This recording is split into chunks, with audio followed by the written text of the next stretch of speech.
Elijah didn't run when the cops drew their guns. He was just holding his college acceptance letter. The officer screamed for him to drop it, and within seconds red lasers dotted his chest. A neighbor filmed it all. No weapon, no threat, just a black teenager on his front porch. By morning the footage had gone viral. But what the camera didn't catch was what the officer said after the shot was fired. Before we deep dive into this interesting story, subscribe to our channel, and tell us where are you watching from. Share in the comments below. In the hallowed chamber of Harvard's historic Maxwell Hall, the air hung heavy with anticipation. It was the kind of silence that gripped a room when something profound or destructive was about to happen. The walls, adorned with portraits of men who shaped American academia, watched coldly as the lecture began. At the front stood Professor Elliot Harrows, a man revered as much for his genius as he was feared for his ruthlessness. Known as the Breaker, Harrows had made a name for himself not just by teaching, but by exposing weakness. He didn't teach to inspire, he taught to dominate. It was the final lecture of the term, a moment traditionally reserved for reflection or encouragement. But Harrows didn't believe in endings. He believed in final blows. He turned slowly, marker in hand, and began scribbling across the massive whiteboard, with a pace that was both deliberate and cruel. Symbols, equations, and derivatives poured out like a foreign language from the abyss. The students, most of them second and third-year undergraduates, all from elite prep schools, watched with growing dread. The problem he was writing wasn't just complex, it was infamous. He capped the marker, turned, and faced the 100 students seated before him. "This," Harrows said with a cold smirk, "has never been solved. Not by anyone in this room. Not by anyone who's come before you. Not by anyone worth remembering." A few nervous chuckles bounced around the hall, but they died quickly. Harrows scanned the rows, waiting for someone to take the bait. Not a single hand rose, except for one. Back row, center seat. Elijah Torrance, 17 years old, barely a freshman, and already an anomaly. His presence at Harvard had been whispered about since orientation, a diversity pick, some students claimed, or a project of some unnamed dean. No one knew how he got in, but everyone had an opinion. He had kept to himself for months. Quiet, observant, always on time, always present, always watching, but never speaking. Until now. Harrows raised an eyebrow, intrigued. "Yes, Mr. Torrance." Elijah stood, the movement slow and precise. He didn't look nervous. He looked focused. His eyes locked onto the whiteboard like it held something familiar, something buried just beneath the surface. "I'd like to try," he said softly. A low murmur rolled through the hall. Harrows said nothing. He gestured toward the board with a mocking bow, and stepped aside. As Elijah made his way down the steps of the lecture hall, the atmosphere shifted. Some students leaned in with curiosity. Others smirked, expecting a crash-and-burn performance. No one believed he could do it. Not really. A few already whispered the word embarrassment. He reached the board, picked up the marker Harrows had used, and stared at the equation. For a few seconds, he didn't move. The room held its breath. Then he erased the second line of the formula. Gasps. No one touched the professor's work. Ever. But Elijah wasn't correcting Harrows. He was restructuring the base assumption. He rewrote a key variable using a transformation method that hadn't been taught in this course. It was abstract, bold, possibly reckless. He paused again, then continued. Line by line, the once confounding equation began to fold inward. His method was unconventional, but precise. He introduced a recursive logic that caused a stir among a few students in the front row. One even whispered, "That's actually clever." Harrows watched with arms crossed, his expression unreadable. Elijah didn't speed up. He didn't pause for effect. He worked like someone alone in his room, not someone in front of 100 judging eyes. It took him 6 minutes. When he stepped away, the whiteboard was no longer chaos. It was balance, harmony. He circled a final expression and placed the marker back on the tray. Then he turned to face the room. Silence. No applause, no outrage, just silence. Professor Harrows approached the board and stared at it for a long, suffocating moment. His hand hovered near the final line, as if debating whether to erase it or frame it. He turned to Elijah and asked, "Where did you learn that?" Elijah's answer was quiet. "Nowhere, sir. I just saw it differently." A few students shifted uncomfortably in their seats. Some looked at Harrows, others looked at each other. Then Harrows chuckled, But it wasn't kind. Saw it differently, he repeated. Fascinating. He walked to the front of the stage again, and turned to the class. Mr. Torrance believes he's solved an unsolvable equation. That's adorable. Laughter. Not loud but sharp enough to cut. Elijah didn't flinch. Harrows narrowed his eyes. Of course, anyone can write numbers on a board. The real test is reproducibility, rigor, structure, integrity. He turned back to the board. And you, Mr. Torrance, you expect us to believe this was entirely your work. The laughter stopped. Elijah's face remained neutral, but a flicker of something pain perhaps moved behind his eyes. I do, sir, he said. Harrows murmured. Then you won't mind submitting your method for peer review, along with any notes, derivations or prior attempts. If it's truly yours, of course. Elijah nodded. I don't mind. Good, Harrows said. Because if it isn't, Mr. Torrance, plagiarism at Harvard is grounds for expulsion. The word hit the room like a slap. Expulsion. No one moved. No one spoke. Harrows turned to the class again. Dismissed. Chairs scraped. Backpacks zipped. But the tension didn't lift. Students walked out whispering to each other, glancing back at Elijah, as if he were a suspect in a crime. Elijah didn't leave right away. He stood in front of the whiteboard for a few seconds longer, staring at his work. Behind him, Harrows said coldly, You should be careful about showing off. People don't like what they don't understand. Elijah turned to face him. His voice was calm. Then maybe they should try understanding it. Harrows didn't respond. Elijah walked out. That night, Elijah returned to his dorm and laid on his bed in silence. He hadn't expected praise, but he hadn't expected to be accused either. He opened his notebook, flipped the same problem, and began rewriting the entire solution from memory. Not for validation, for protection, because something told him they weren't going to stop. He'd just shown them a glimpse of who he was, and now they were going to make him prove it, again and again, until he broke. Or until he buried them with brilliance. What secret was Elijah hiding that made him believe he could solve the unsolvable? Whispers behind his back. He doesn't belong here. Word count. At Harvard, rejection didn't come in the form of open insults or slammed doors. It came in whispers, in glances, in the heavy silence that trailed someone like Elijah Torrance through every hallway. As the youngest student in his honors cohort, and the only black boy in a room full of carefully groomed legacies, Elijah's presence was treated not as exceptional but as suspect. Whispers followed him from the moment he arrived, first in the dining hall, where students murmured about quotas and public school experiments, and then in study lounges where conversations died when he entered, only to resume in coded language behind his back. At breakfast on his first Monday he heard it clearly, seriously. How does that even happen? One voice muttered behind him in line. I heard they needed to fill quotas this year. The other replied. He sat alone that morning, not out of preference but necessity, staring at a room of students too proud to exclude him outright and too practiced to welcome him in. The coldness of Harvard didn't announce itself.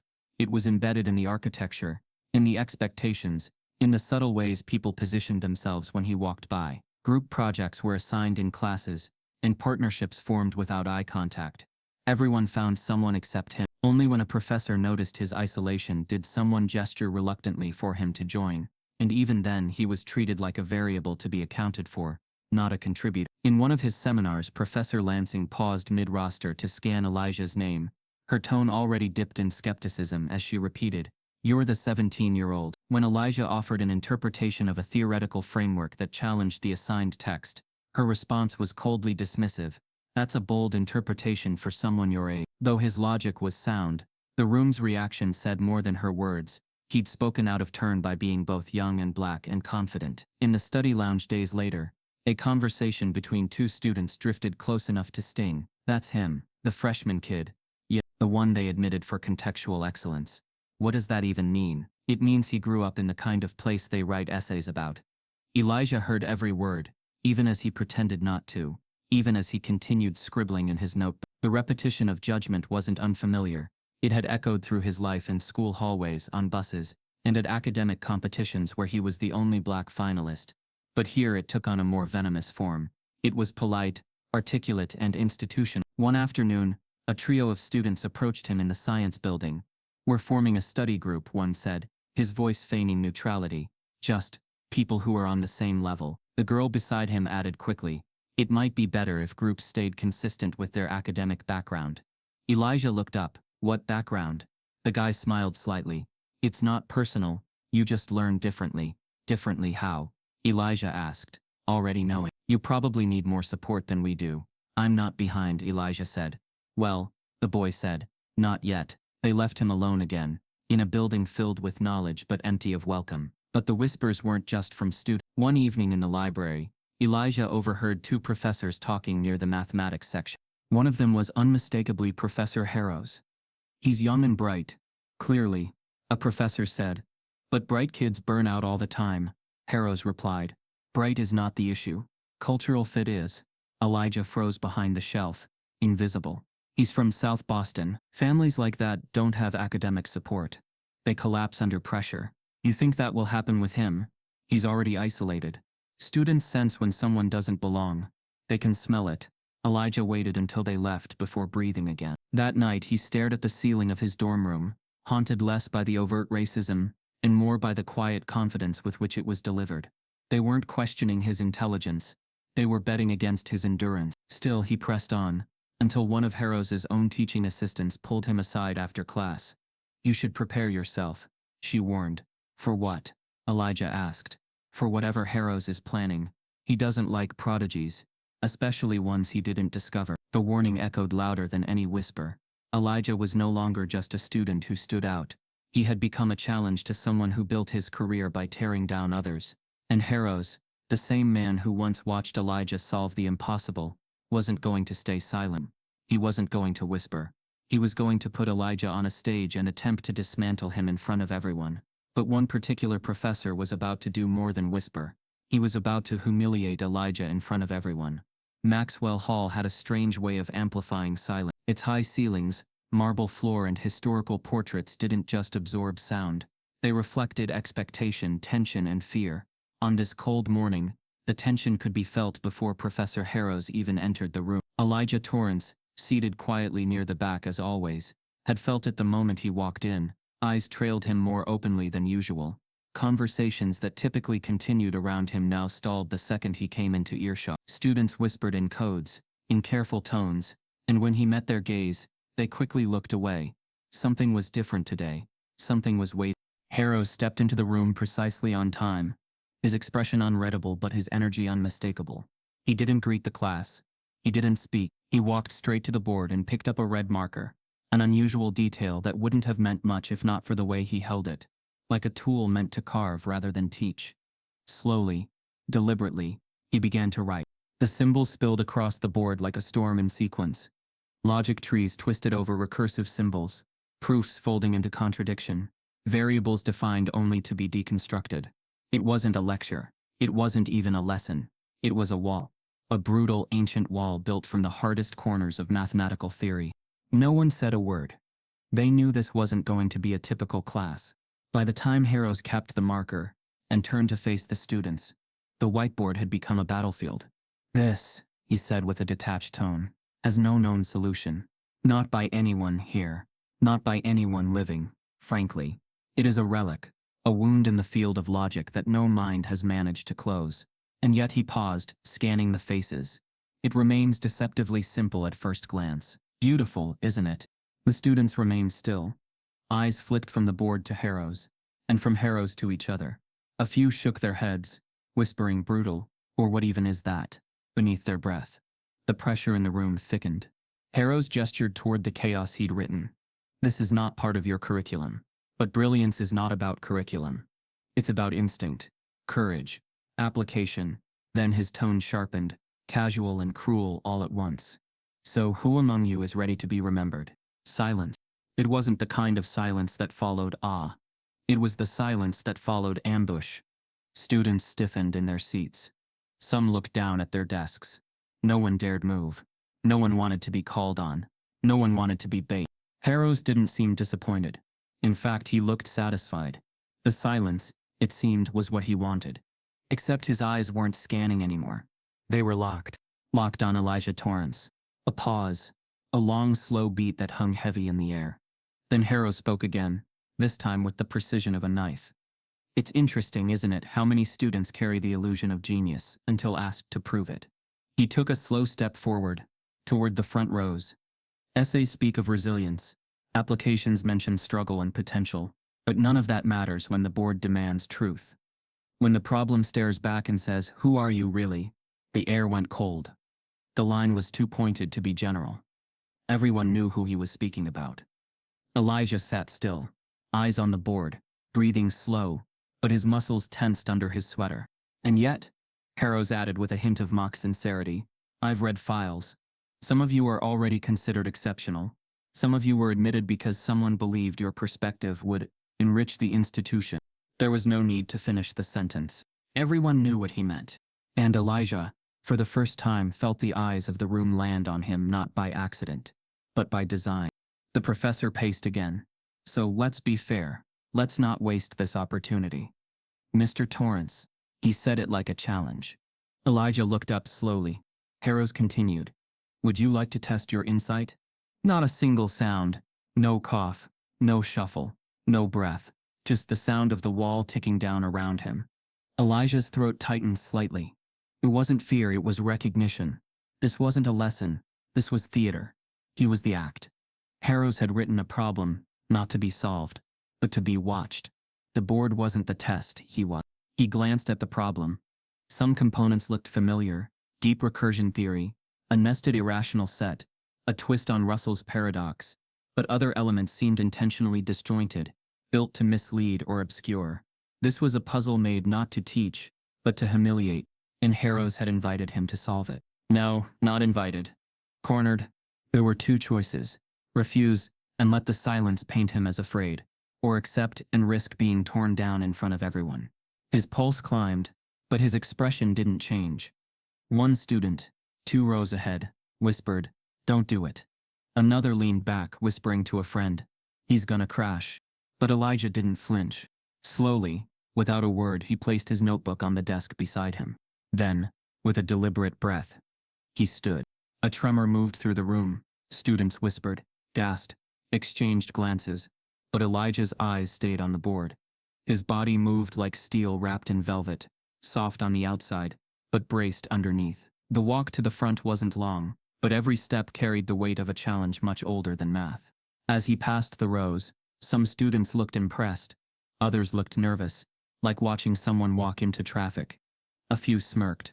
A couple turned away entirely, unwilling to witness what they believed would be a train wreck. Professor Harrows stepped back, arms crossed, a smile hovering at the edge of his mouth. He didn't need to say anything now. The moment was unfolding exactly as he had orchestrated it. Elijah reached the front and paused. The board loomed in front of him, crowded and complicated, a symphony of confusion, but he didn't shrink from it. He picked up the black marker.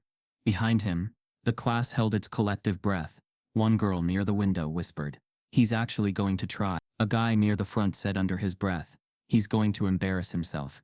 Another muttered, "He should have stayed in his seat." And still Elijah didn't react. Harrows finally broke the silence. "Any time, Mr. Torrance." The tone was polite. The meaning was venom. Elijah stared at the board for a long moment, then moved to the far right edge, away from the red ink that Harrows had written, and drew a single horizontal line. It wasn't part of the equation. It was a separation, a border between their intentions, a decision to do things his way. The students fell into a stunned silence again. This wasn't posturing. This wasn't hesitation. This was precision. And Harrows blinked. It was subtle, barely visible, but it was there. Elijah had stepped into the trap, but he hadn't come to be devoured. He'd come to dissect it. Elijah raised his hand, and then stood up. Elijah Torrance stood at the edge of Harvard's most intimidating whiteboard, a marker in his hand, and the weight of an elite institution pressing down on his spine. Behind him, rows of students waited, some bracing for failure, others quietly hoping for spectacle. The trap had been set with surgical precision by Professor Harrows, but what no one accounted for was what Elijah would do once inside it. The red ink sprawled across the board glared back at him like a dare. But Elijah didn't flinch. His gaze, intense yet still, scanned the wall of logic. Not with confusion, but with recognition. Not in the way one solves a puzzle, but the way someone remembers the way home. And then, in a move that caused a visible shudder across the class, he raised the black marker and drew a thick line separating Harrows's equation from the empty space beside it. He was making a distinction. Your problem versus my process. Elijah began not by solving, but by undoing. He went straight for the heart of the equation, targeting the base assumption, an implicit constraint Harrows had never acknowledged in his lectures. With slow, deliberate strokes, Elijah rewrote the boundary condition that had been treated as law. His hand was steady, but his fingers trembled faintly, the kind of tremble that comes not from fear but from restraint. Controlled fire. A nervous laugh echoed from the back row. Someone whispered, "He's not actually rewriting the base, is he?" Another murmured, "That's not even the method we've been taught." Exactly. Elijah wasn't using the method they'd been taught. He was building his own. He introduced a recursive inversion, something most undergraduates would never dare attempt outside theoretical papers. But Elijah applied it like it was a known step, like it belonged there. Line by line, the original chaos began to peel apart, revealing a hidden symmetry beneath the noise. Symbols that had once been walls became doors. Harrow's impenetrable fortress wasn't crumbling, it was unfolding. Professor Harrows crossed his arms, watching with a furrowed brow. Not moving, not blinking. For the first time in a long academic career, he didn't look smug. He looked uncertain. Elijah's pace remained controlled. Every few lines he would pause, not to rest, but to think, to test each path in his mind before committing to the board. He never erased. He never second-guessed. He just adjusted. The silence in the room had changed. It wasn't tension anymore. It was attention. Students leaned forward. Phones were left untouched. No one whispered now. Even the smirks had faded. Because something was happening. They weren't watching a freshman try to prove himself. They were watching a freshman do the unthinkable. Elijah reached the midpoint of the board and introduced a technique that hadn't been discussed in class, a dimensional rotation using alternative mod sets. Advanced math, the kind reserved for doctoral students or obscure published research. The kind Harrows had quietly insisted wouldn't help here, but it was helping. It was working. A girl in the third row whispered, "Wait, wait, wait, that's actually solving for." She stopped mid-sentence, eyes wide. Elijah's lines now danced around Harrow's red ink, not through it. He wasn't fixing the professor's work. He was bypassing it entirely. What Harrows had constructed as a wall, Elijah had treated as a shadow. And in that moment, something deep and unspoken shifted in the room. Awe. The only person not leaning in was Harrows. He remained frozen, but his fingers now clenched subtly at his sides. Elijah's breathing grew heavier, not from nerves, but from momentum. He was deep now, in the part of the problem where one mistake could unravel everything. But he didn't slow. He adjusted the final variables with care, simplifying where the red ink had once complicated. Then, with the last of the open space on the board, he wrote the final step, a beautifully compressed expression that resolved the initial paradox. And then, he circled it. With that simple motion, it was over. He placed the marker down gently on the tray and stepped away. He didn't smile. He didn't look for approval. He just turned, hands at his sides, and faced the room. No one moved. No one spoke. It was as if someone had pressed pause on reality. Even the air had stopped circulating. Then the rustle of a single notebook broke the silence, followed by a whisper. "Holy hell." A student in the front slowly raised a hand, as if to ask a question, then dropped it again, stunned. No one had expected this. Not from the 17-year-old from South Boston. Not from the diversity admit. Not from the boy who walked alone to class and walked alone back again. But there he stood. And behind him, on the board, was something unthinkable. Clarity. The impossible problem, now unraveled, lay open for all to see. It wasn't just that Elijah had solved it. It was how he had solved it, with elegance, precision, and the kind of thinking that redefined what people thought someone like him could do. Harrows didn't clap. He didn't smile. He stepped forward slowly, his shoes clicking faintly against the tile floor. He examined the board with the intensity of a man hoping to find an error, a crack, a flaw, anything that would let him take back control. The silence now was no longer about Elijah.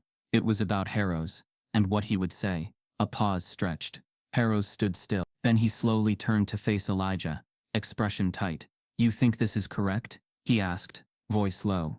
Elijah met his eyes, calm, steady. "I know it is." Harrows said nothing. His jaw tightened slightly. He looked at the board again. Behind them, students began to shift, unsure whether they were witnessing a victory or the calm before something worse. And then, in the quietest moment yet, Harrows finally spoke again, His voice was colder than before, and what he said made the entire room inhale sharply. By the time Elijah stepped away from the board, the class was frozen, but Harrow's next words would change everything. The board behind Elijah still glowed faintly under the lecture hall's ceiling lights, each black-inked symbol, a quiet rebellion against centuries of unsolved logic. And yet, despite the flawless execution, the brilliant unraveling, and the gasps of stunned students, there was no applause, no congratulations, no recognition, just silence.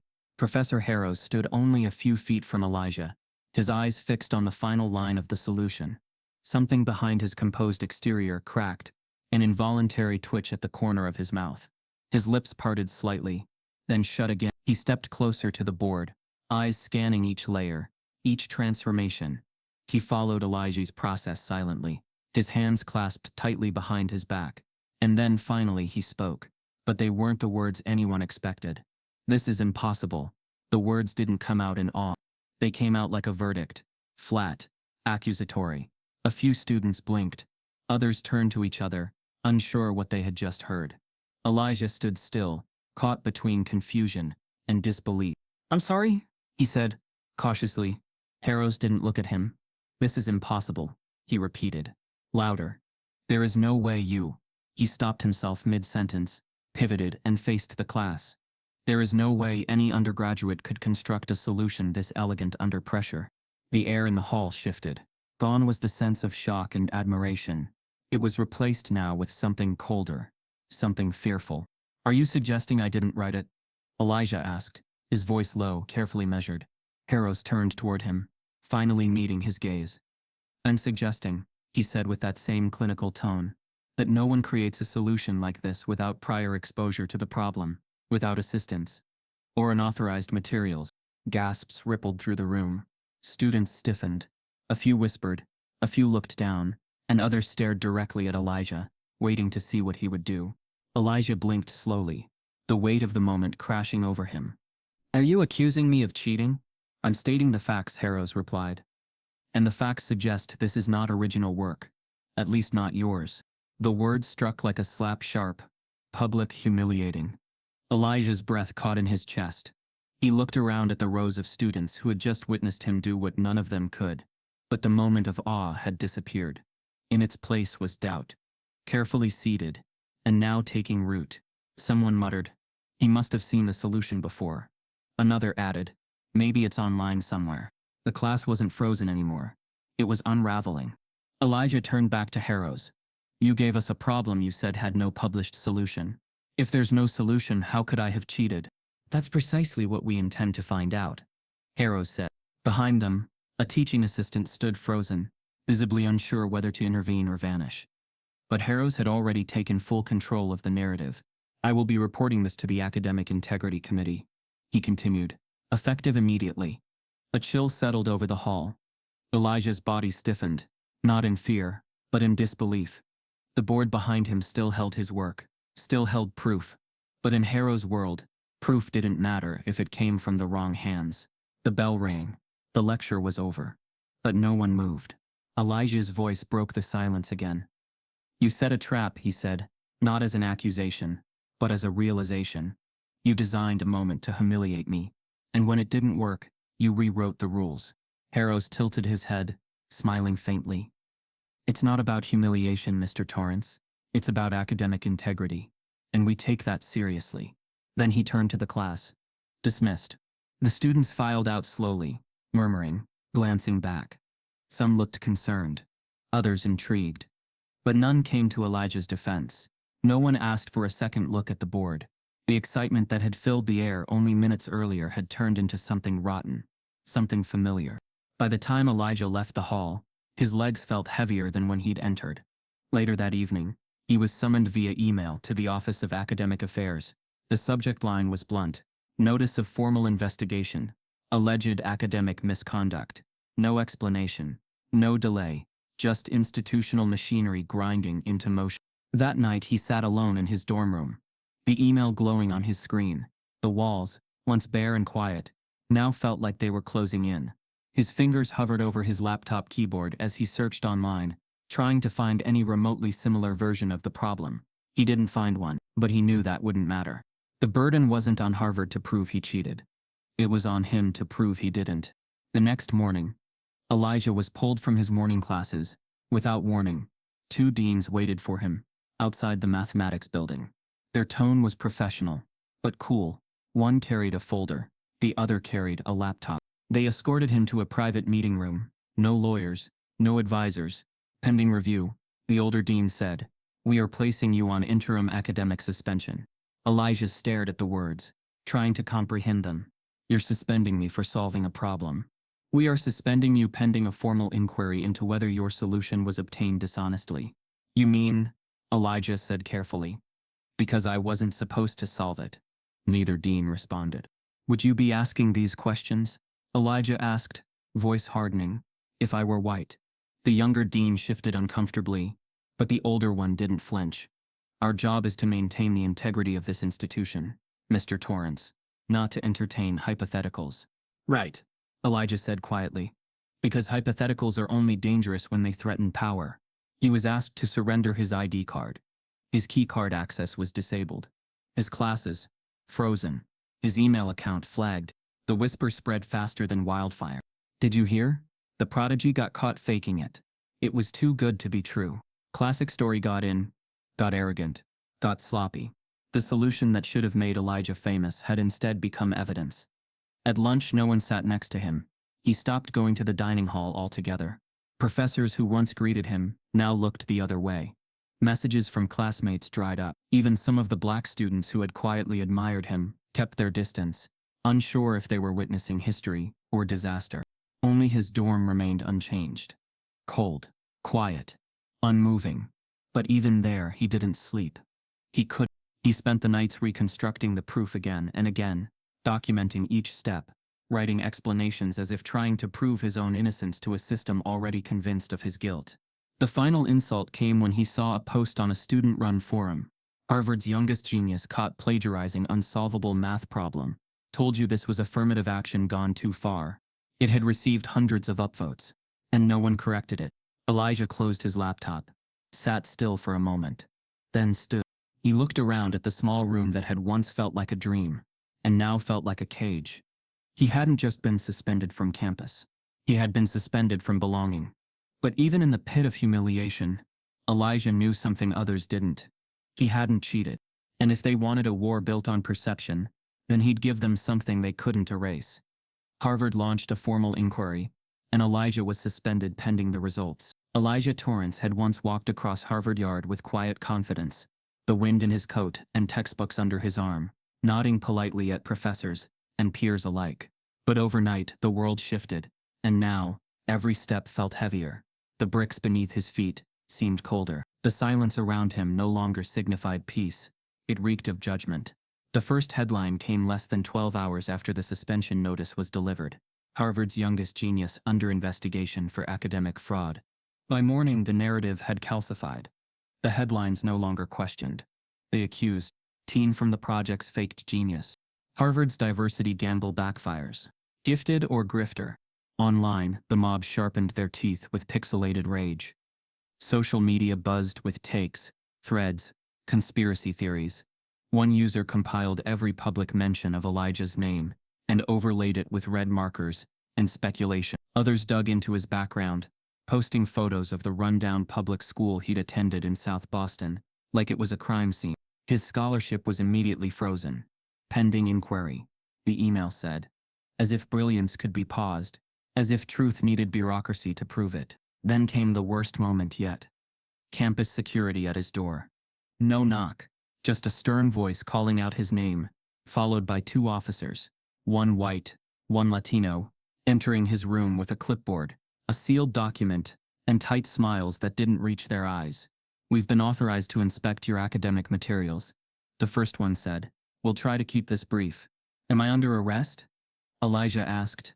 No, sir, just a formal check of your resources. "It's policy." It didn't feel like policy. They rummaged through his drawers, took photos of his notebooks, bagged up his flash drives and external hard drive for documentation. They asked for passwords. He gave them none. They jotted that down too. The whole search took 20 minutes, but the feeling of violation, that lingered much longer. Outside, a few students had gathered in the hallway, pretending to casually pass by, their eyes wide with the thrill of scandal. They whispered as the officers left with Elijah's belongings in clear plastic bags. That night, his name trended on Twitter. Not for his solution. Not for the impossible math he cracked in front of 100 peers, but for suspicion. Screenshots from anonymous Reddit threads flooded public feeds. Kid probably got in on a free ride. Figures he'd fake it. This is what happens when you admit people for diversity optics. Merit matters. Elijah scrolled for hours, not because he wanted to, but because each post was like a punch he needed to feel. As if enduring their hate would prove to himself that he still had something worth protecting. He tried to respond. Once. A single post. Everything I wrote was original. I solved it live. You saw it. That should have been enough. But the replies crushed him. Sure you did, buddy. Nobody believes that. Not even your professors. Go back to where you came from. The thread was locked an hour later for harassment, but the damage had already metastasized. On campus, professors who once praised his curiosity now averted their eyes. Classmates stepped out of elevators when he stepped in. A group of students on the quad burst into laughter as he passed. One nudged another and whispered, "Math magician over there." The word magician wasn't a compliment. It was code for fraud. The academic community, the one that should have stood up for the sanctity of logic and proof, instead did what it had always done when challenged by someone like Elijah. It retreated behind protocol. No professors came forward to publicly support him. Not one academic journal offered to review his notes. Not one administrator asked for his side before freezing his scholarship. They didn't need to. They had already made up their minds. The whispers behind his back grew bolder. I bet he stole the solution from someone. He probably hacked a research database. Did you hear he used ChatGPT? One rumor said he had a twin brother who was secretly attending MIT and fed him answers completely fabricated but somehow believable enough to circulate. Through it all, Elijah remained calm. Outwardly. But inside he was coming undone. He stayed up until 3 a.m. every night, rebuilding the equation from scratch, not because he needed to, but because he feared the truth would vanish if he didn't hold on to it himself. He recorded videos of himself solving it live, again and again, hoping one of them would go viral, hoping someone in the academic world would take notice. But the videos were buried by algorithms. They didn't have drama. They had logic. And logic didn't trend. One night as he sat by the window of his dorm, the sky above glowing faintly with Boston light pollution, Elijah whispered aloud, "What if they're right?" The words tasted bitter. He didn't believe them. Not truly, but the isolation was beginning to rot his confidence. The weight of collective doubt was like drowning in invisible hands. And then just when it all felt like it was collapsing, he remembered someone. A voice from a different time. A dusty classroom. A man who once told him, "You don't need their permission to be brilliant." Mr. Granger. Elijah's high school math teacher. The one who had pulled him aside in 10th grade and placed a college textbook in his hands. The one who stayed after hours just to discuss number theory when everyone else had gone home. The one who first said the words, "You think differently. That's dangerous, and it's good." He hadn't spoken to Mr. Granger in over a year. Life had moved quickly. Harvard, prep, pressure. But now he needed someone who knew him before the headlines. Before the shame. He opened his laptop and searched for his old high school staff directory. But Mr. Granger's name was gone. No profile. No contact info. Gone. Elijah searched deeper. Google, Facebook, LinkedIn. Nothing. It was like he'd vanished. Confused, Elijah called the school's main office the next morning. A receptionist answered with a bored tone. "Hi, I'm looking for Mr. Granger. He used to teach AP Calculus there." Elijah Torrance. I was one of his students. The receptionist paused. "Oh, Mr. Granger. Right. He doesn't work here anymore." "Did he retire?" "No. He left last year. Kind of suddenly." "Do you have any way to reach him?" "Email forwarding address." "I'm sorry. We're not allowed to give that out." Elijah's heart sank. Did something happen? Another pause. Longer this time. I probably shouldn't say, but there was some kind of issue. Accusation. Parents complained about how he ran his classroom. Something about playing favorites with students who weren't meeting expectations. It got messy. Elijah froze. Do you know what the accusations were? No idea. just that he left mid-semester. Quietly. Didn't say goodbye. Elijah thanked her and hung up. He sat still for a long moment, mind racing. Mr. Granger had been the only person who truly knew Elijah's mind, his raw process, his handwritten logic journals, his intellectual hunger. He had dozens of samples of Elijah's early proofs. If anyone could verify Elijah's brilliance as authentic, it was him. But now, the one man who could save Elijah was also carrying a stain of his own. Whatever had happened back at South Boston High had pushed Granger out of the system, and possibly into hiding, which meant Elijah had a new dilemma. To prove his innocence, he would have to drag out someone else's scandal. The message was short. Elijah wrote, "They're trying to erase me. Everything I've worked for. Everything you helped me build. They say I cheated, but I didn't. I need someone who knows what I've been doing all these years. Someone who can say it out loud. You once told me I'd scare them. You were right, but now I need you to scare them back." Granger read it 3 times before closing his laptop. He didn't sleep that night. He made coffee the next morning, sat on his porch, and thought about the green notebook locked in the drawer, pages filled with Elijah's original work, scribbled proofs, early insights, questions that made no sense then, but now looked like the early DNA of a mathematical mind, capable of solving the unsolvable. He opened the drawer slowly, held the notebook. His hand trembled slightly. This wasn't just about defending a student anymore. It was about standing up to a system that taught kids to follow rules but punished the ones who wrote new ones. Granger whispered to himself, "It's too big. I'm too late." But then he heard Elijah's voice in his head, the boy who once asked, "What if they only call it cheating because they didn't think of it first?" He booted up the computer, opened a blank document, and for the first time in over a year began typing Elijah's story, the real one. Meanwhile, back at Harvard, Elijah waited. No typing bubble, no response, just silence. But something in him had shifted. Maybe Granger would answer, maybe not, but Elijah wasn't going to wait anymore. He closed his laptop, looked at the camera he hadn't touched in weeks, and whispered to himself, "If they want to erase me, let's see how loud the truth can be." He turned on the camera, pressed record, and made a decision no one expected. Meanwhile, Elijah made a decision no one expected. He would defend himself, publicly. Elijah Torrance didn't rehearse, didn't adjust the lighting, didn't try to look more polished or more presentable. He simply pressed record. No script, no edits, just a 17-year-old boy in a dimly lit dorm room, standing in front of a discarded whiteboard, with the weight of an institution pressing against his chest. The camera caught everything, the circles under his eyes, the faint tremble in his fingers, and the quiet resolve that had taken weeks to crystallize. "My name is Elijah Torrance," he said calmly, voice low but steady. "I didn't cheat. I'm going to prove that, right here, right now." What followed wasn't a monologue. It wasn't even a defense. It was math, 43 unbroken minutes of pure methodical logic. Elijah reconstructed the infamous equation line by line, transforming a whiteboard into a battlefield of precision. No flair, no dramatics, just process. The same proof he had executed in Maxwell Hall, the one that got him suspended, reborn in black ink across a dorm wall with no professor to interrupt, no whispers to drown him out. He didn't narrate his thought process for an audience. He didn't simplify the steps to gain sympathy. He worked as he always had, with quiet conviction, teaching with his hands, not his voice. By the time he placed the cap on the marker and turned back toward the camera, the board behind him was filled with the final expression.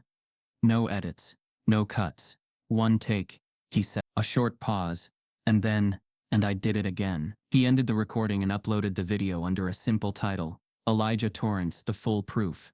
He didn't send it to reporters or influencers, just 2 people. Mr. Granger, still silent, and a theoretical math subreddit he had followed since he was 15. He shut his laptop and waited for the noise to die into more silence. But it didn't. The video had 300 views by sunrise. 12 hours later it had 48,000. By midnight it had cracked 500,000. Then the wave came. Viewers flooded the comments. Professors, students, engineers and total strangers began dissecting his steps, stunned by the clarity of his thinking. One wrote, "He's not explaining math. He's living." A professor from Chicago posted a thread calling Elijah's recursive inversion beautifully dangerous. A Cambridge researcher declared it worthy of academic study. BuzzFeed picked it up first. Teen math genius accused of cheating silences, critics with one video. Then Vice, the youngest mind Harvard ever doubted. By day 3, CNN was running short segments using clips from the recording, overlaying Elijah's face with graphics and captions like genius or grifter, and is Harvard ready to apologize? And yet Harvard said nothing. The institution remained silent, even as the world watched. No press statement, no comment, no correction. Elijah's name trended online, but not for scandal this time, for brilliance, for resistance, for surviving an academic system designed to unmake him. But with each new share, each compliment, came a deeper current of hostility. The pushback intensified.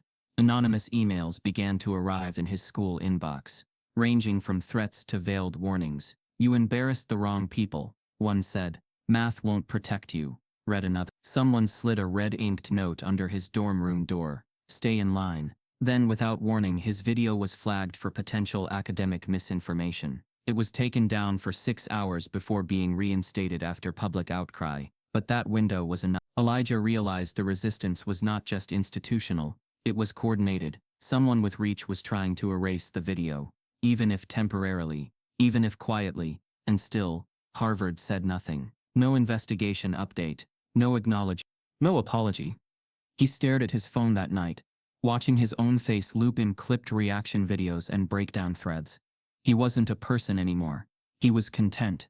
He whispered to himself, "This can't be it. This can't be the only way I get heard." And then the email came. Subject line: "Read this now. Confidential." No sender name. No signature. Just a PDF attachment, titled March 17, Internal Faculty Thread. Yet. Elijah's hand hovered over the screen. He opened it.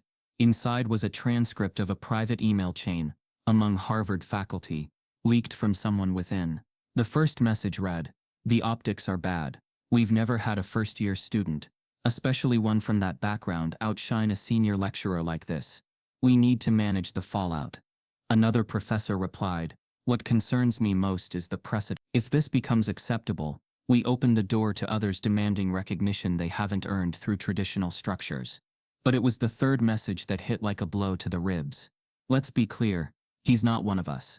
He doesn't reflect our academic tradition. He reflects a media moment. And moments fade." 15 names were CC'd on the chain. Professors, department heads, review board members. The same people who had suspended him. They hadn't doubted his solution, because it was flawed. They had feared it because it came from someone they never expected to succeed. Someone they never intended to welcome. They weren't defending standards. They were defending tradition. Elijah dropped his phone into his lap and stared ahead, blinking slowly. His mind buzzed with static. The viral video hadn't saved him. It had provoked them. This wasn't about math anymore. It never was. It was about control, about who gets to be called a genius, about who institutions protect when they're challenged by someone who wasn't born into their story. He stood, walked to the window and watched the nightlights flicker across the yard. The brick buildings that once symbolized his future now looked like the backdrop of a trap. And yet, for the first time in weeks, he didn't feel powerless. He had something they couldn't explain away. Not a theory, not even a proof, but evidence, proof of intent. Harvard hadn't failed to support him. They had deliberately tried to bury him, and now the world would see it. A secret email leaked, and it exposed a truth Harvard desperately tried to hide. The file burned in Elijah's hands, even though it was digital. He had read the faculty email thread 5 times, and still couldn't believe it. Not because of what it said he'd known all along, but because of who had said it. These weren't anonymous trolls, or angsty undergrads, with usernames and no accountability. These were the very people tasked with upholding academic truth. Department heads, review chairs, respected faculty members, and they hadn't questioned his solution. They had coordinated against it. The words they used weren't just dismissive. They were coded, calculated, and damning. Too young, too urban. He doesn't reflect our academic legacy. There it was, in print. The same judgment he'd felt in glances, in whispers, now spelled out in black and white. The racism wasn't theoretical. It was institutional, and it had names. Within 24 hours, the leak detonated online. The PDF was shared by an anonymous Twitter account named Ivory Leaks, followed by a single caption, "Harvard professors discussing Elijah Torrance behind closed doors. You wanted receipts? Here they are." The tweet caught fire. 100K likes by morning. Shared by journalists, celebrities, and academics alike. By noon, major news outlets were quoting it on primetime television. Screens flashed the email line that would soon define Harvard's worst public scandal in decades. He's not one of us. Elijah's phone buzzed until the battery died. Journalists camped outside his dorm. Hashtags trended globally, and Harvard exposed, academic racism, justice for Elijah. Even late-night shows picked it up, one host holding the email printout and deadpanning. So Harvard finally said the quiet part out loud. Inside the university's administration offices, panic spiraled. Emergency meetings were called. Faculty inboxes were flooded with public outrage. Alumni donors began asking questions no one wanted to answer. For the first time, the institution feared something more than Elijah's intellect. It feared its own exposure. But even as Harvard trembled, Elijah remained still. He sat in the center of the storm like a man underwater, watching the world rage through thick glass. He didn't post, didn't respond. He didn't need to. The truth was finally speaking for him. Still, the silence from Harvard's official channels remained chilling. There were no apologies, no resignations, only a vague university statement that read like it had been written by committee. We are currently reviewing serious concerns regarding internal communication leaks. Harvard remains committed to diversity, inclusion, and academic excellence. Elijah read it once and closed the page. He didn't want their diversity statement. He wanted an admission of guilt. Meanwhile, inside Harvard's faculty buildings, chaos turned into division. Some professors demanded accountability. Others doubled down, claiming the leak was taken out of context. One faculty member even went on record, anonymously, saying, "The emails were impolite. Yes, but not racist. This is about protecting our standards." That line made it onto cable news, and it made things worse. In the middle of it all, Elijah's academic suspension remained in effect. Despite being cleared in the court of public opinion, Harvard refused to reinstate him. Their reasoning? The investigation is still ongoing. But no one believed them anymore. The public began calling it what it was: retaliation. One protester on campus held up a cardboard sign that read, "You don't investigate what you fear. You erase it." More rallies followed. Harvard Yard filled with students, black, brown, white, holding signs that read, "Harvard, say his name, and this isn't about math." But Elijah knew the battle wasn't just outside. It was inside. Inside the boardrooms, the glass offices, the closed-door faculty meetings. And somewhere in those rooms was someone who had stayed silent till now. Because late one evening, as Elijah scrolled through the sea of chaos online, a new message landed in his inbox. No subject line, just one sentence. "I'm sorry I didn't speak sooner." Attached was a Word doc, 4 pages long, titled "What Really Happened That Day in Maxwell Hall." He opened it cautiously. The words that followed would change everything. It was a full statement, carefully written, clear, emotional. A confession from Dr. Meredith Lane, one of the faculty members present during the day of the incident. A junior professor, someone who had said nothing during the public challenge. Someone who, until now, had stayed invisible in the conversation. Her statement began with regret. "I should have spoken then. But I was scared. Scared of being ostracized. Scared of losing my position. I watched something happen that I knew was wrong, and I let it happen anyway." Then she detailed what the others didn't. How Harrows had planned the lecture trap a week in advance. How he'd boasted privately that he was going to cut the prodigy down to size. How senior faculty had laughed when he said it. How after Elijah solved the problem, the room wasn't stunned, it was furious. Because they didn't want the problem solved. They wanted Elijah silenced. She described how, post-lecture, a closed-door meeting was held, not to discuss the math, but to strategize damage control. She had sat in the corner, she wrote, frozen, watching senior staff discuss how to frame Elijah's brilliance as misconduct. One had said, "We'll call it suspicion. That'll be enough." Another, "He'll crack under scrutiny. They always do." She hadn't spoken then, but she was speaking now. And she ended her statement with one line that hit Elijah like a breath of oxygen after drowning. "Elijah Torrance is not the problem. Harvard is."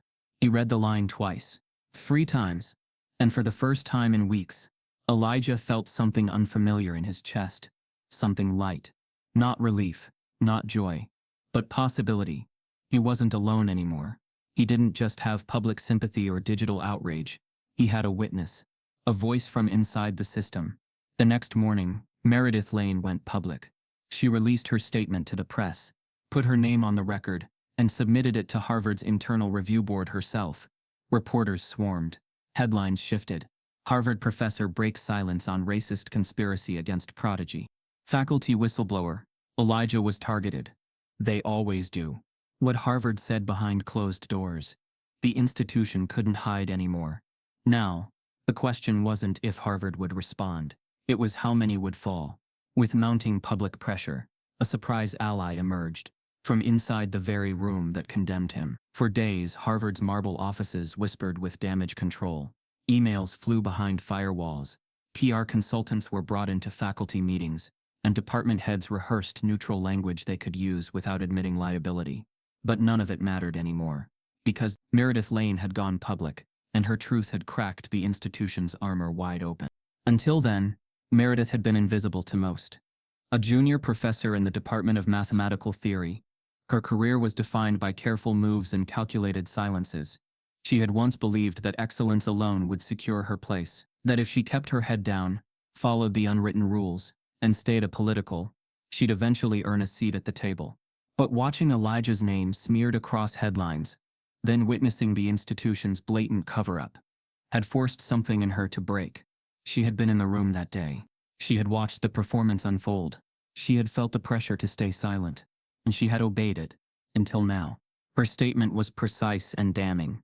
In a live-streamed faculty hearing, and under sworn testimony, she declared, Elijah Torrance's proof was not just original, it was a breakthrough. His work introduced a method that challenges existing recursion models in ways we've never formally documented in this institution. He solved the unsolvable, and I sat in silence while they dismantled him for it.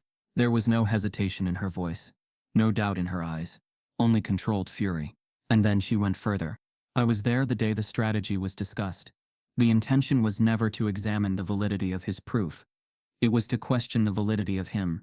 Faculty members described his background as a liability. One even referred to his success as optics poison. The room froze. Reporters scribbled.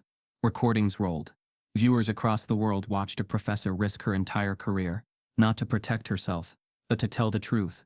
When the university's attorney interrupted, asking if she was implying there had been a coordinated effort to suppress Elijah's academic credibility, she didn't blink. I'm not implying anything, she said. I'm stating it. Public reaction was immediate. Elijah's name began trending again, but now alongside hers. Meredith Lane speaks. Elijah was right. Academic gaslighting. The video of her testimony was viewed over 12 million times in 48 hours. But for Meredith, this wasn't about viral justice. It was about correction. Redemption. She gave interviews to the New York Times, NPR, and even testified before a special academic review panel, investigating institutional bias. She provided records, internal memos, dates, meeting notes. She brought receipts, and with each new piece of evidence, the story changed.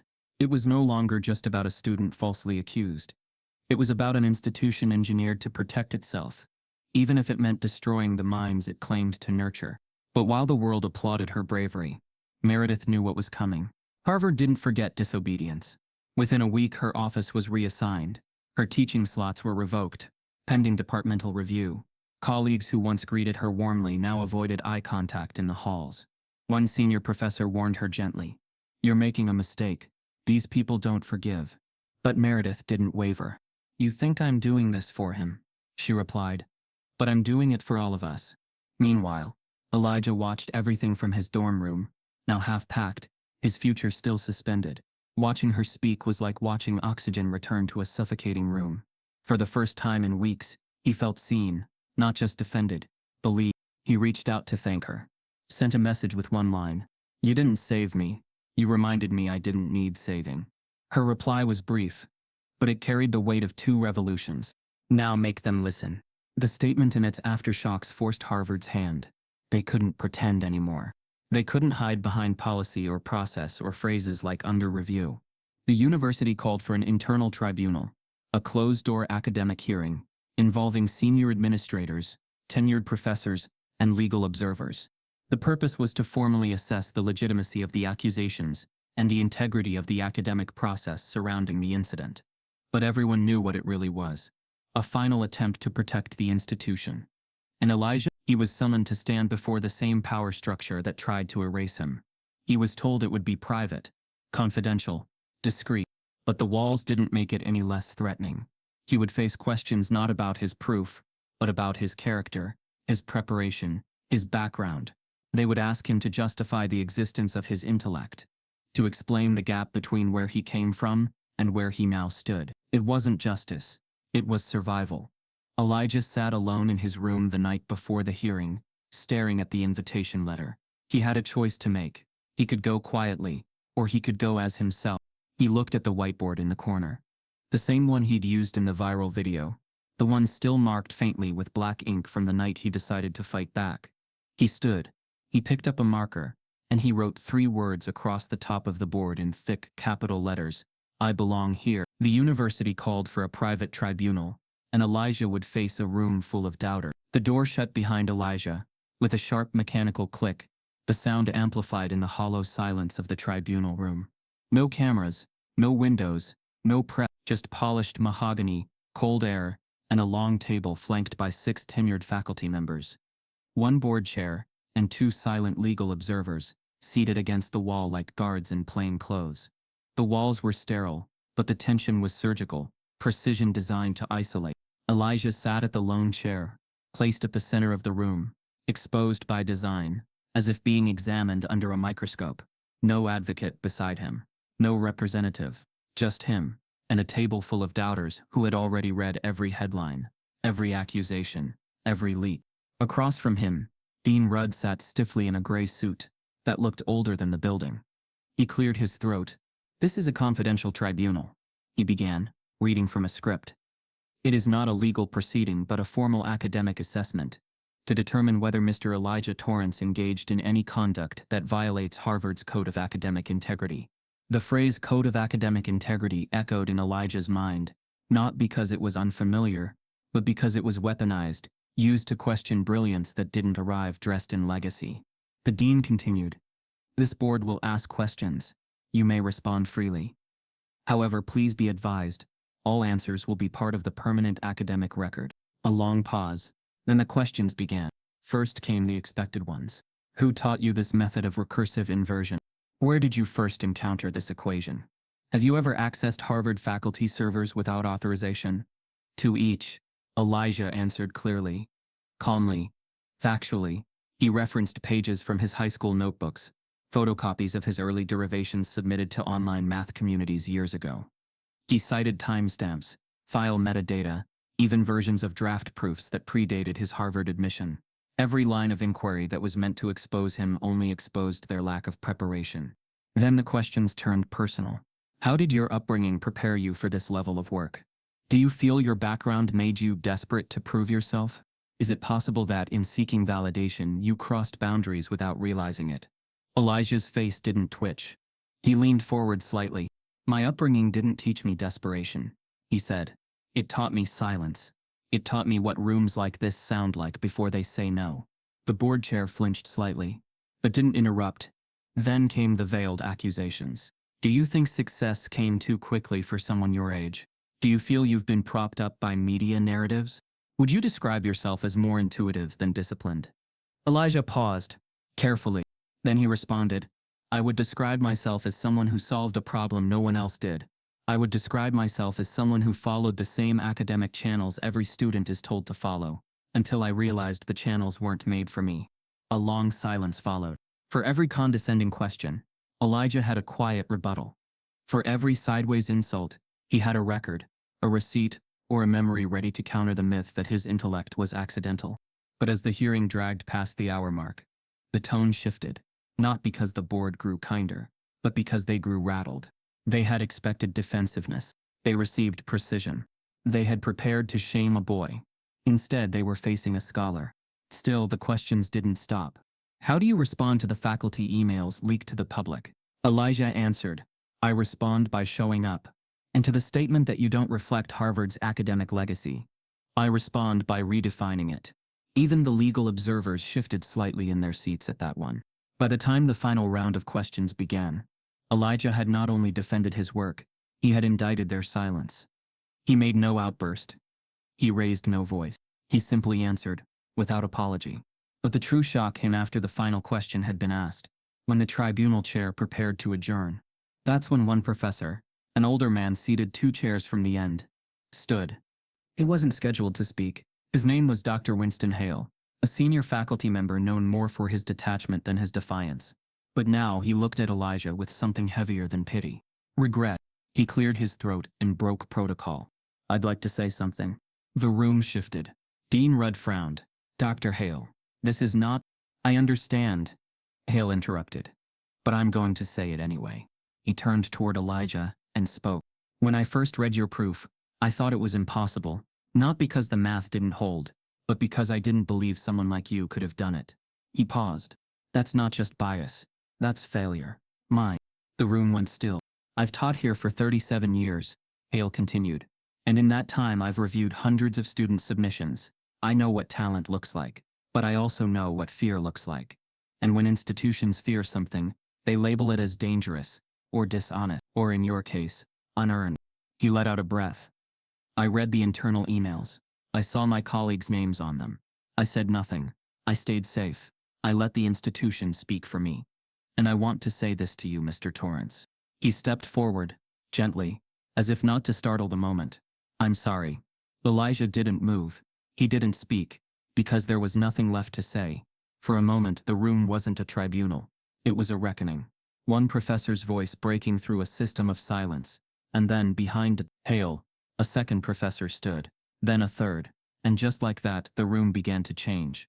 At the end, a professor rose, not to accuse but to apologize. The morning the apology landed felt unreal. The official statement from Harvard came on a crisp white letterhead, posted simultaneously to the university website, every major outlet, and emailed directly to every student and faculty member. It began with carefully chosen words. Harvard University acknowledges, with regret, that the handling of the academic review process involving Mr. Elijah Torrance fell short of our institutional values. For many, it sounded like closure. For others, vindication. But for Elijah, the apology was a knife wrapped in silk, smooth on the outside, but still a reminder of a wound that still bled. He read the statement sitting on the edge of his dorm bed, the neutral campus walls around him feeling suddenly strange. The words, "We deeply regret the distress caused," jumped at him. Then, "We are initiating a comprehensive review of academic oversight procedures, including the formation of an independent evaluation board for future academic integrity matters." He closed the email, the glow of the screen dimming his face. In that quiet moment, he felt something heavy lift, but also something heavy remain. This was not victory. This was restitution. He wasn't looking for red carpets or accolades. He had survived a trial by suspicion. Now he demanded a change that could protect others from going through what he had endured. A press conference followed the apology by less than 2 hours. Cameras crowded outside the famous stone gates as spokespeople in navy suits walked toward podiums. On screens everywhere, statements were read. Harvard reaffirms its commitment to impartiality, transparency, and unconditional support for academic merit, regardless of background. Reporters nodded. Flashbulbs popped. On television, the apology was broadcast alongside dramatic music. On social media, clips of the conference looped with trending tags. On Harvard Downs Up, "Justice for Elijah." Some channels dubbed it a feel-good ending. The underdog vindicated. The ivory tower humbled. Inside the dorm, Elijah watched the feeds. A sense of hollow calm washed over him. He didn't feel triumphant. He felt wary, because everyone else seemed to draw a line under the ordeal. But he knew the real battle wasn't over. It wasn't about clearing his name. It was about preventing the next Elijah. He wanted more than quiet gestures. He drafted a letter, not for press, but for Harvard's Board of Trustees, their Academic Integrity Office, and an incoming review committee. In it he demanded 3 things. A permanent independent review board, composed partly of external academics, to oversee cases involving minority or underrepresented students. Second, full transparency of evaluation criteria and past decisions. Third, a protection clause for whistleblowers and internal dissenters who exposed institutional bias. He printed it, handed it to a courier service addressed to the board, and kept a copy locked in his laptop. As media attention swelled, so did scrutiny. Some pundits praised the apology. "Harvard does the right thing," said one talk show host. Others spun a different narrative. "Prodigy gets props. wrote a conservative op-ed. But this sends the wrong message to legacy students. In comment threads across forums, people debated whether the apology meant real reform or just optics. One user wrote, "Guess now media-friendly minorities get to rewrite centuries of standards." Another responded, "Don't defend racism, disguised as tradition." The fire of public debate had shifted, from suspicion to broader questions of equity, privilege, and what institutions owed to brilliance when it came from the margin. Through it all, Elijah maintained silence. He didn't tweet. He didn't celebrate. He didn't lecture. He simply archived every link, every article, every reaction. He kept a growing folder, titled Public Reckoning.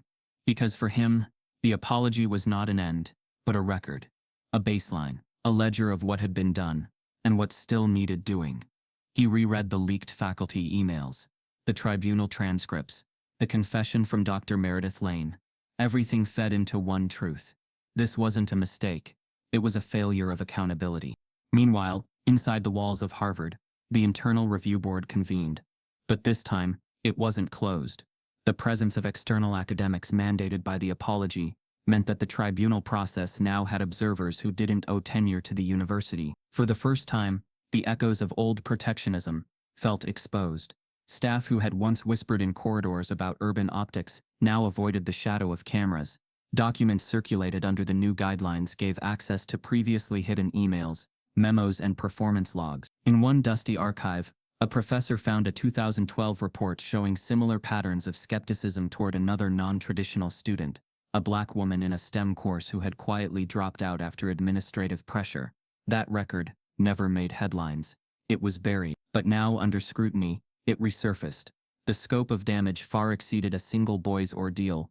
It became institutional, a pattern, a legacy of erasure. On campus, students began organizing, not riots, not protests with aggression or chants. Something quieter, stronger. Study groups for marginalized students, peer-led tutoring sessions, open forums titled Institution and Identity in Academia, panels, poetry nights, math jams, places where talent, regardless of background, wasn't questioned, just nurtured. For once, the yard felt less like a fortress and more like a garden being replanted. Still, not everyone was convinced. Alumni donors threatened withdrawals. Some legacy students complained about special treatment. A few faculty members grumbled privately about precedent and tradition, but each time they opened their mouths, the flicker of cameras nearby reminded them that this time, silence wouldn't protect them. Instead, transparency would. And through it all, Elijah continued his routine: library mornings, late-night equations, early breakfasts alone. He didn't crave fame. He craved respect. Respect for the process. Respect for potential. Respect for truth. He revisited the whiteboard he had used for his viral video. The ink had faded, but the message stood: "I belong here." That phrase became more than personal protest. It became a challenge, a statement, a demand. Then the letter came. It arrived in a plain manila envelope, postmarked from Washington, D.C., with a dignified seal he recognized, but didn't yet understand. The return address bore the name of the Office of Science and Technology Policy. His heart thudded as he held it. The kind of envelope people burn after reading, the kind you don't hope for, the kind you fear. He opened it carefully, eyes scanning the header. "The President of the United States requests your presence at a summit on STEM equity and academic inclusion." For a moment, the world stilled, not in disbelief, not in victory, in something heavier: possibility. Because if he walked through that door, with that letter in hand, every story he had lived through, every insult, every doubt, every erased night of work, would not just belong to him. They would belong to everyone who had ever been told not good enough, not elite enough, not from here. Harvard had apologized. The public reckoning had begun. But this invitation from the White House meant the fight was becoming national. And for Elijah, the stakes had just gotten higher. Just when things seemed to calm, Elijah received a letter from the White House. The White House invitation wasn't golden or ornate. It wasn't delivered with media fanfare or a camera crew. It arrived in a plain envelope with official markings, and a letter so carefully worded that Elijah read it 3 times before believing it was real. The President of the United States was inviting him to speak, not about math, not about solving the unsolvable, but about survival, about how he endured what no student ever should, and what America's education system must do differently. It wasn't just a summit, it was the first federal STEM equity and inclusion address in over a decade, backed by the Office of Science and Technology Policy, and attended by national educators, international delegates, nonprofit leaders, and press outlets from 6 countries. They weren't inviting him because he solved a famous equation. They were inviting him because he exposed a system that didn't want him to. Harvard's scandal had become a national mirror, and Elijah's story was now part of the reflection. The summit was held in the East Room of the White House, an airy space where history seemed to breathe through every window pane and chandelier.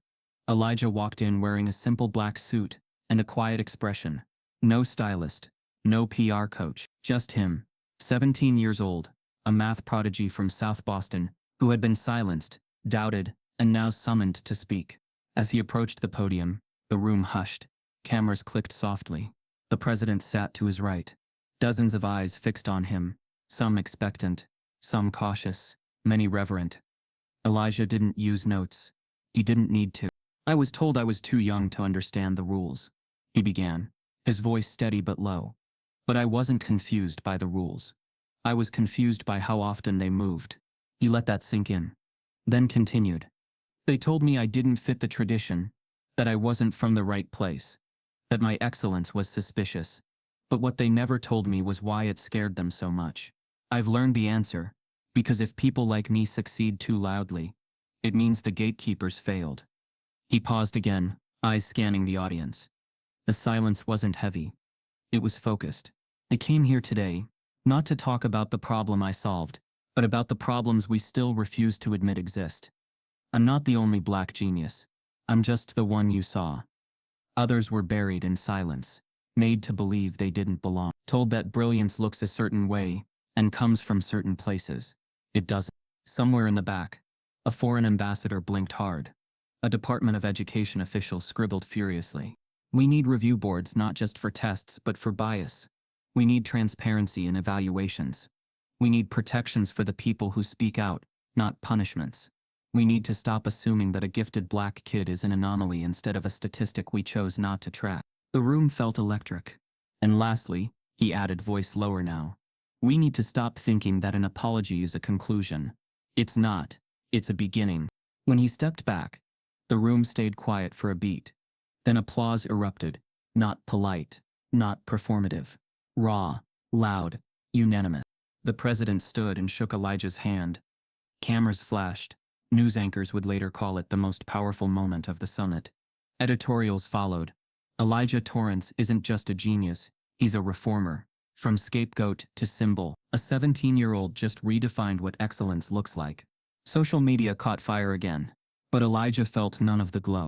That night, in a luxury hotel room provided by the summit committee, he looked out over the Capitol dome and felt something twist inside him. It wasn't imposter syndrome. It wasn't fear. It was guilt.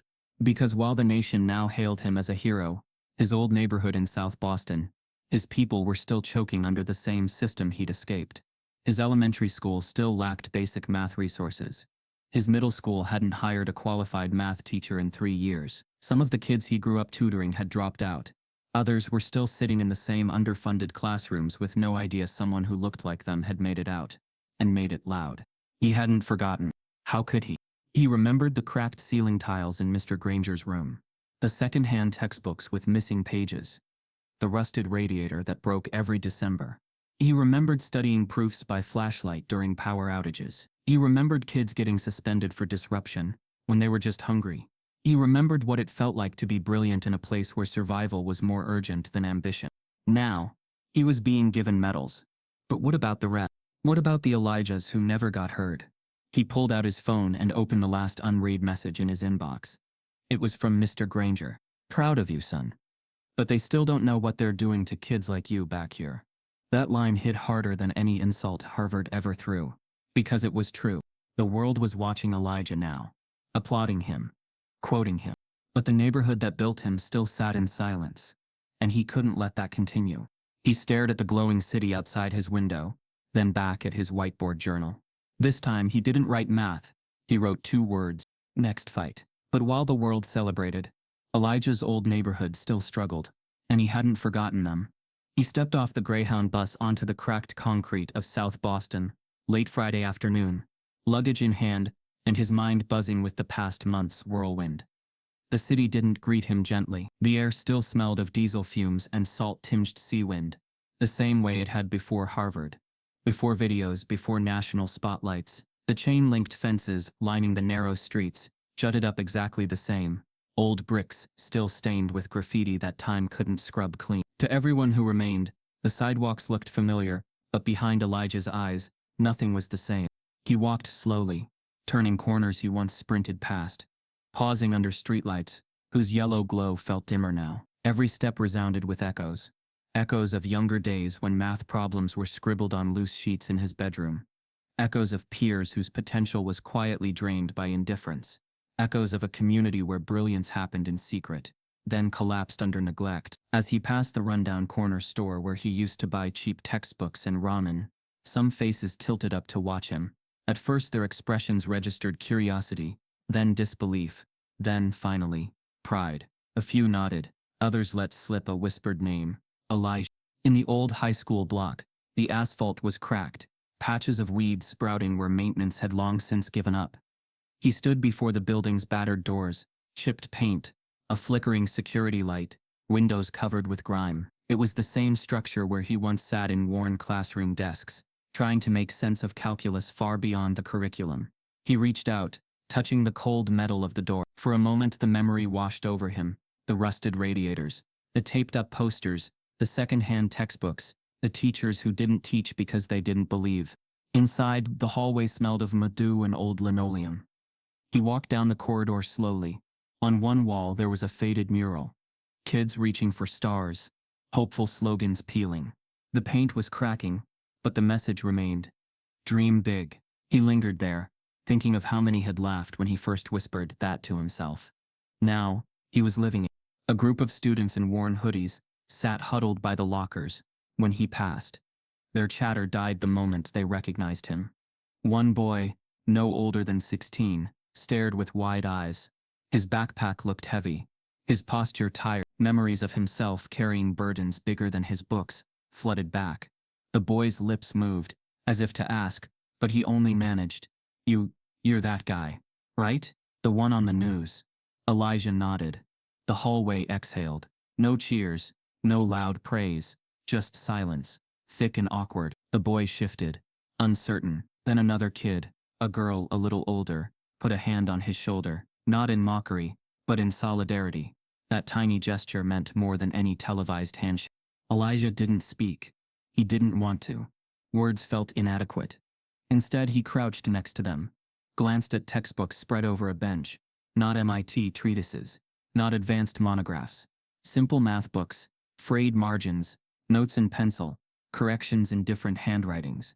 He recognized the hesitance in their scribbles, uncertainty, erasure, fear, that even brilliance could attract suspicion instead of opportunity. He felt rage, not the fiery, shattering kind, but a steady, burning ache. He had become proof that one could break through an institution built to keep him silent. But those walls behind him, the fences, the worn desks, the cracked sidewalks, were still the same. The filters of recognition had shifted, but the foundation had not. At sunset, he walked to the small neighborhood park where he once played pickup basketball with kids, after school. The court was patched, nets sagging. The benches along the side were old and graffiti-scarred. A few teenagers were there now, one shooting hoops, two others sitting on the bench, heads bent over smartphones. He approached as quietly as he could, backpack slung over one shoulder. When the ball bounced, the boys glanced up. The one playing froze. Then the same name drifted across the wind. Torrance. The ball rolled. The boy stopped mid-dribble. Elijah walked forward. Without words, he set the ball upright against his foot. Then slowly, deliberately, he kicked it. It rolled straight and still, until it leaned against a rusted fence. Nothing flashy, no showy move. Just a ball, a quiet challenge, a silent question. The players exchanged glances. The boy who froze earlier looked at Elijah, not as the kid who made it, not as the Harvard story, but as one of them. A kid from the same cracked streets, the same dim houses, the same cold winters. He nodded, and for the first time, Elijah felt a sliver of what he had always longed for: belonging. Back in his old neighborhood home that night, the small apartment he grew up in, where the windows rattled in winter and the heater fizzled for days, Elijah couldn't fall asleep. He opened his laptop and typed slowly. He drafted a letter, not a resignation, not a surrender, but a promise. He addressed it to the community, to every kid sitting in that old school building, to every parent who believed hope was just a scarcity term. He wrote about access, about mentorship, about truth, about structural doors that needed propping wide open. He wrote that brilliance shouldn't be hidden. It should be built, recognized, protected. As he typed, he thought about all the nights he spent submerged in doubt, under fluorescent dorm room lights, redrawing proofs, retyping steps, rebelieving possibilities. Now he sat under a single bare bulb in a cramped apartment, drafting not math but mission. Then, unexpectedly, he paused. His email inbox pinged. A subject line flickered. Urgent, South Boston High alumni meeting. The sender name was one he recognized. The girl he had once helped with algebra, who now taught there as a substitute, trying to keep the school afloat. He clicked. The message was short, typed in all caps. Elijah, they plan to close the school. Budget cuts. Consolidation. Next month. Teachers told it's not viable. We need you to talk, to testify, to show them what it means to lose more than brick and mortar. Elijah's eyes blurred with shock. The same school that had shaped him, that had once denied him, then forced him back, was now being erased. Not because of academic scandal, but because of neglect, because in their calculation, the value of a poor neighborhood school was less than the bottom line. The air in the room felt thin. The glow of the laptop felt harsh. For a moment he wondered if momentum mattered, if public apology, if national spotlight, if speech before world leaders, if any of it had shifted anything real. Then he closed the laptop. He stood. He walked to the small window overlooking the dim city lights. In that silence he realized, home was not only where he came from, it was what he carried with him, and home was under threat again. Elijah clenched his fists, not with anger, but with resolve. The whiteboard in his dorm, the one with "I belong here" written across it, echoed in his mind. But now it meant more than personal belonging. It meant belonging for everyone. He exhaled. He whispered to the night. They were never supposed to win. He picked up his phone, typed a new email subject line. I'm coming home.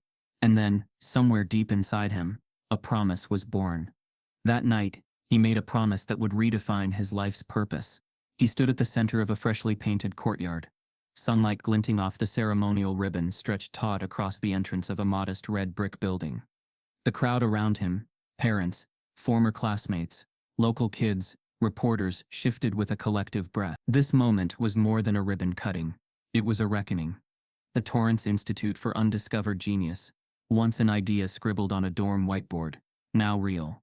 Elijah Torrance, 17 months ago the accused plagiarist, now lowered giant scissors. The blade glinted. With a firm motion, he cut the ribbon.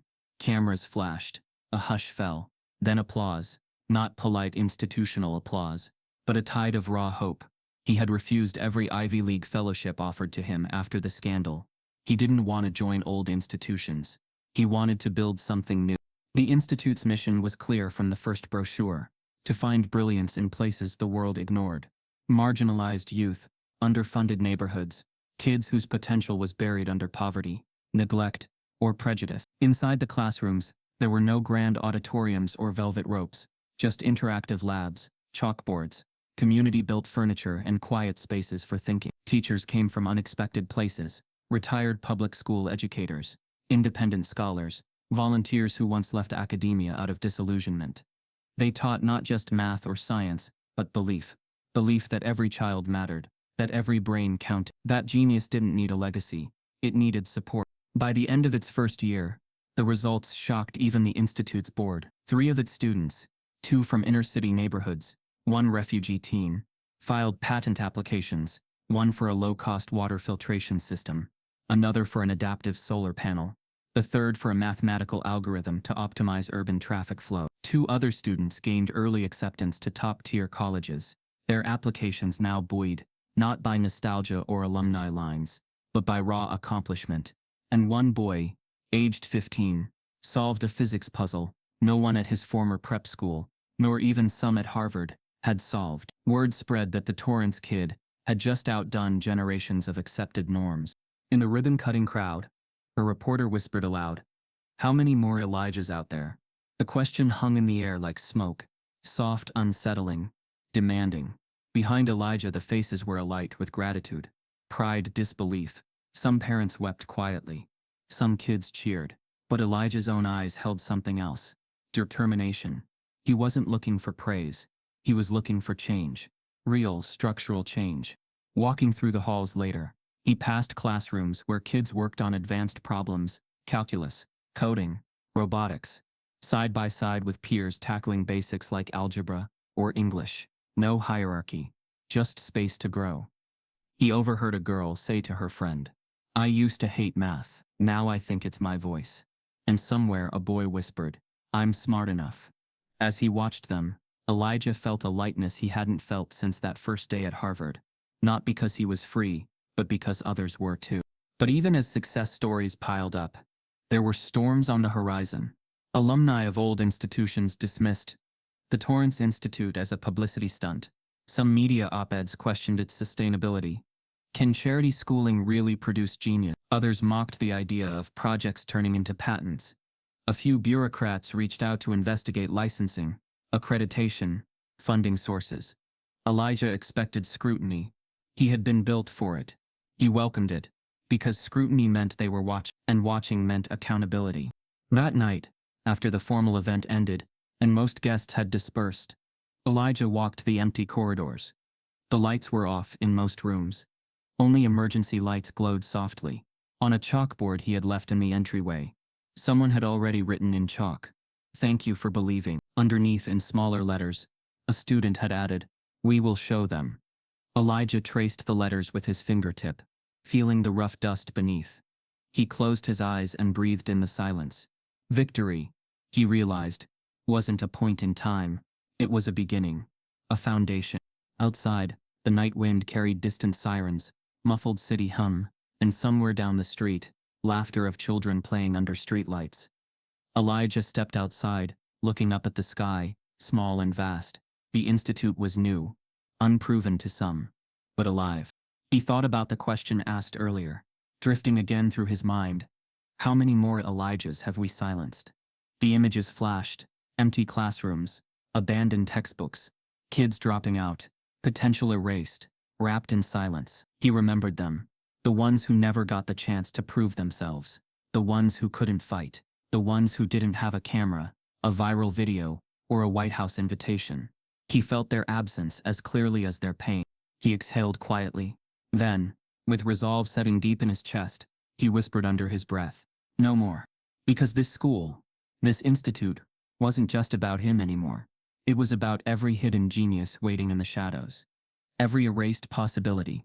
Every silent mind. He turned and walked toward the main doors, pausing at the threshold. Behind him, the building stood as testament. Bricks, broken ceilings replaced, desks realigned, windows cleared, halls alive.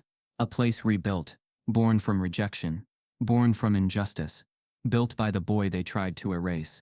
And as the media cameras turned off, the crowds drifted away, and the night settled in around the empty courtyard. The question still lingered, echoing softly. How many more Elijahs have we silenced? No one should have to bleed just to be believed. No child should face a gun for daring to dream. If Elijah's story shook something in you, don't stay silent. Type yes if you believe in justice. Subscribe if this broke your heart.